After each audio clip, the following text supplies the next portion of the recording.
Élise Descartes nous a rejoint sur le plateau d'enquête de Région. Vous êtes journaliste à France 3, Pau, Sud-Aquitaine. Vous suivez notamment la rubrique Police-Justice depuis de nombreuses années. En Béarn, il y a le procès des meurtriers présumés du petit Alexandre qui s'ouvre début juin. Vous avez suivi toute l'affaire du début jusqu'au procès. Vous allez suivre ce procès. Qu'est-ce que vous retenez de cette affaire ? L'horreur. Vraiment tout simplement l'horreur. On part d'une affaire où on a la disparition d'un enfant de 13 ans et demi et on pense à Marion Wagon, on pense à Estelle Mouzin. Et puis, quelques jours plus tard, enfin à la fin du mois, on s'aperçoit qu'on trouve un fémur dans le gave. Et les analyses ADN parlent, c'est Alexandre, il est mort. Et voilà, et là on se retrouve face à un meurtre et des morceaux, un corps en morceaux, c'est l'horreur. Alors avant de poursuivre cette discussion et de revenir sur votre sentiment, vous qui avez vécu cette affaire de l'intérieur, je propose de suivre le reportage que vous avez monté avec Cécile Lagahuzer sur ce terrible fait divers. On en parle juste après. Alexandre Junca, un adolescent de 13 ans et demi sans histoire, qui s'apprêtait à passer en classe de 4e au collège Clermont de Pau. Ce soir du 4 juin 2011, il rentre chez son père dans le quartier des Halles. Personne n'aura plus de nouvelles de lui. Son vélo est retrouvé attaché devant le domicile. Toutes les pistes sont envisagées. Son téléphone est actuellement éteint, donc on ne peut pas le localiser. Nous avons différentes pistes par rapport aux éléments que l'on a. Ces pistes, en revanche, ne nous permettent pas de privilégier une hypothèse plutôt qu'une autre. Et donc, du coup, nous suivons toutes les pistes possibles. Fugue, disparition, accident, enfin, tout le volant d'hypothèses est survolé. Pour moi, il y a quelque chose qui n'a pas tourné rond. Voilà. Honnêtement, je pense que il s'est laissé influencer par quelqu'un qui lui a proposé quelque chose qu'il voulait découvrir, mais il y a quelque chose qui est pas rond. Le vélo, ça colle pas. Qui ne donne pas signe de vie, ça colle pas. Il y a quelque chose qui va pas. Fin juin, des collégiens distribuent des photos de l'adolescent dans les rues. Un avis de recherche, des affiches dans toute l'agglomération, mais Alexandre est introuvable. Jusqu'à cette horrible découverte dans le gave de Pau, un fémur. Les analyses ADN montreront qu'il s'agit bien de la cuisse de l'adolescent. L'enquête prend alors une toute autre tournure. L'instruction concerne désormais des faits d'assassinat de mineurs précédés ou accompagnés d'actes de torture ou de barbarie. C'est l'infraction la plus grave qui existe dans notre code pénal. Les analyses montreront que le corps a été découpé post-mortem. Les enquêteurs recherchent activement les restes du collégien. Des plongeurs sondent méticuleusement le gave, mais aucune trace. Devant le domicile du père d'Alexandre, des anonymes dressent un autel à la mémoire de l'adolescent. Le 4 juillet, une marche est organisée. 4300 personnes défilent dans les rues de Pau. Être ensemble, mais sans nécessairement dire grand-chose, mais d'être là, oui. Je trouve que c'est normal de venir témoigner notre solidarité pour la famille, parce qu'on est tous concernés par ce qui est arrivé aujourd'hui. Tout le monde t'en émoi et moi j'ai pas l'habitude de descendre dans la rue, mais là je trouvais que c'est la première fois que je défile et je pense qu'il fallait être là. Plus de 200 personnes interrogées, 70 appartements perquisitionnés, une soixantaine d'enquêteurs. Cette affaire nécessite les plus gros moyens d'investigation de France. Mi-octobre, les recherches se concentrent sur une digue en travaux. Des milliers de mètres cubes de gravats fouillés, jusqu'à ce qu'un des chiens marque un arrêt. Un tibia et d'autres ossements sont découverts sous les yeux de la mère d'Alexandre. 3 jours et autant de nuits de fouilles pour exhumer la quasi-totalité du corps et la forte probabilité que ce sont bien les restes du collégien. Les éléments qui ont été mis à jour aujourd'hui présentent des traits de similitude tout à fait significatifs qui permettent d'avancer l'hypothèse très avancée de la possibilité qu'il s'agisse des restes d'Alexandre Junca. Le corps mis au jour, les légistes peuvent alors déterminer quelle arme a tué Alexandre. Un marteau, déjà enregistré dans une autre agression. Son propriétaire est identifié. Un SDF de 27 ans, incarcéré entre-temps à la prison de Neuvic en Dordogne. Début avril 2013, Michael Baérel est placé en garde à vue. Le jeune homme avoue avoir frappé Alexandre. Michael Baérel déclarant qu'il avait passé la journée à boire, qu'il avait passé la journée à ne rien faire et qu'il était très énervé et qu'il est sorti comme ça, selon ses propres mots, en ayant la rage. De savoir que notre fils a été assassiné et tout ce qui s'est passé ensuite, comment on l'a retrouvé, qu'est-ce qu'on a retrouvé, c'est l'horreur. Maintenant, ça fait 22 mois qu'on a des milliers de scénarios dans la tête. La seule chose, c'est que on aura peut-être des explications, mais ces explications-là, elles sont à un moment donné quand même passées dans notre tête. Il faut aussi que la vérité soit faite et forcément ça passera par des détails qui vont être difficiles à entendre, oui, ça c'est sûr. Mis en examen en même temps que Michael Baërel, Claude Ducos est soupçonné d'avoir découpé le corps d'Alexandre. Ce retraité vit à Cabidos, au nord de Pau. Il est l'amant du meurtrier présumé. Le 23 avril 2013, il nie tout en bloc et réclame sa remise en liberté. 3 mois plus tard, autre demande de libération, celle de Fatima Enadja. L'ex-compagne de Michael Baërel est mise en examen pour non-dénonciation de crime. Psychologiquement très instable, elle affirme ne rien savoir de l'affaire. Elle le savait, elle sait quelque chose et elle pourrait éclairer et faire avancer l'affaire. On sait ce qu'on vit, on sait ce qu'on a vécu, on sait ce qu'on va continuer à vivre parce que ça ne s'arrêtera pas là. Et que des paroles ou un aveu pourraient tout changer pour nous.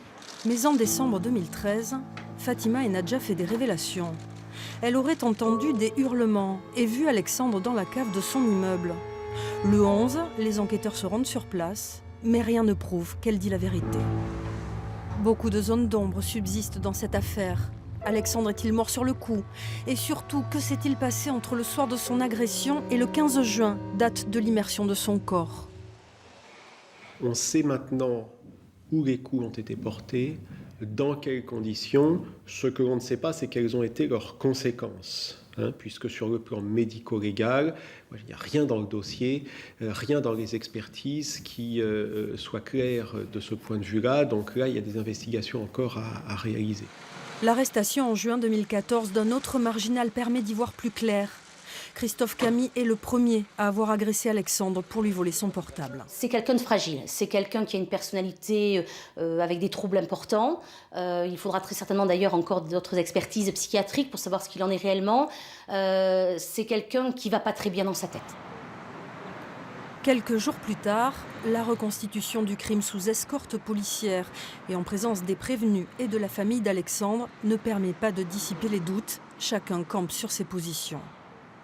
Tout s'est déroulé extrêmement rapidement, entre le moment où l'enfant arrive, est abordé sur son vélo, et le moment où les coups lui sont portés. C'est un trait de temps extrêmement court. C'est important sur le plan des témoignages extérieurs et des difficultés qu'on a eues à retrouver des témoins de la scène. En août 2015, les 4 accusés sont renvoyés devant la cour d'assises des Pyrénées-Atlantiques. Michael Baërel et Christophe Camille, pour vol avec violence ayant entraîné la mort, tous deux risquent la perpétuité. Claude Ducos, pour recel de cadavre et atteinte à l'intégrité d'un cadavre, il encourt 5 ans de prison.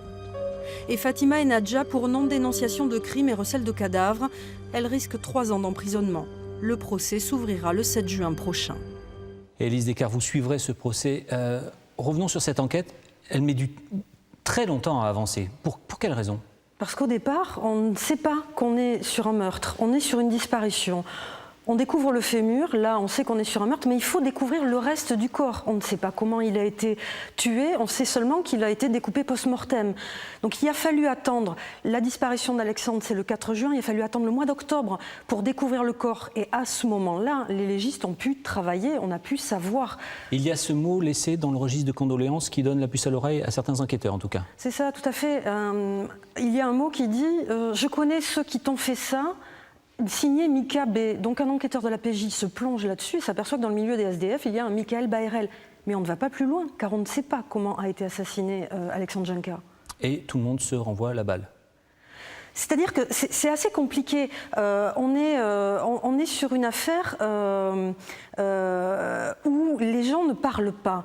On a des aveux en garde à vue de Michael Baërel qui avoue avoir frappé Alexandre.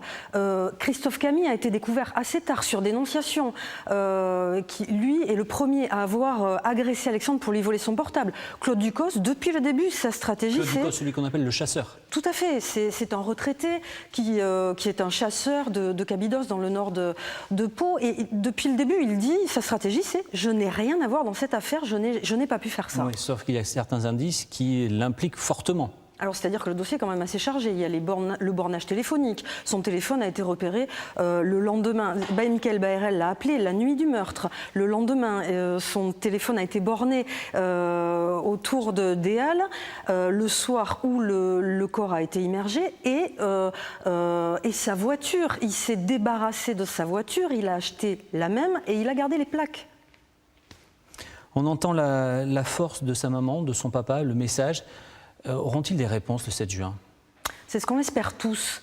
On espère avoir la vérité. Alors eux, plus que tout, évidemment, ils sont dans l'horreur depuis le début. On a tué leur fils et en plus, on l'a découpé en morceaux pour le faire disparaître. Enfin là, on est dans l'indicible. Donc effectivement, ils attendent des réponses. Nous aussi, on attend des réponses. On attend de savoir exactement ce qui s'est passé entre la mort d'Alexandre et le moment où il a été immergé. Il y a pratiquement 10 jours qui se sont passés. Le message qu'adresse la maman dans le reportage que vous avez réalisé, de dire un simple aveu va nous permettre de mieux vivre ce qui nous attend et on sait ce qui nous attend. Vous croyez que les co-accusés entendent ce message-là ? Là, je n'aurais pas la prétention de le savoir, mais effectivement, c'est la magie, entre guillemets, d'un procès d'assises. C'est la faille humaine qui peut apparaître. Et des accusés qui sont les plus retors, qui à un moment donné peuvent craquer et parler. Et c'est ce qu'on attend tous de ce procès. Vous avez rencontré sa maman, son papa. Sa maman fait preuve d'une force inouïe. Dès le début de cette affaire, elle était vraiment concernée par le dossier, mais avec un certain recul, de manière à ne pas s'effondrer totalement. Elle continue à l'être comme ça ? Elle est très soutenue, ça c'est certain. Oui, elle continue, mais plus la date fatidique approche, plus il y a ce stress émotionnel, évidemment, qui monte. Je crois qu'elle est vraiment en recherche de cette vérité-là. Moi, j'espère vraiment de tout cœur qu'elle va sortir de ce procès cette vérité. Ce qui me fait très peur, c'est qu'il y ait un appel après ce procès, qui est un appel. Et là, ce serait encore une deuxième épreuve pour ses parents. Élise, on le rappelle, ça s'ouvre le 7 juin, c'est ça, oui, devant les assises des Pyrénées-Atlantiques. Pendant combien de temps, ce procès ? Jusqu'au 16 juin. Merci beaucoup, Élise, de votre témoignage sur cette affaire du meurtre du petit Alexandre à Pau. C'est déjà la fin de cette enquête de région consacrée aux grandes affaires criminelles qui ont marqué la région. On se donne rendez-vous le 22 juin prochain pour le dernier numéro de la saison qui, au lendemain de la fête de la musique, sera très largement consacré à la musique, au spectacle, avec notamment le projet El Camino à Pau qui invite tous les enfants à la découverte de la musique symphonique. Merci de nous avoir suivis. Passez une très belle soirée sur France 3.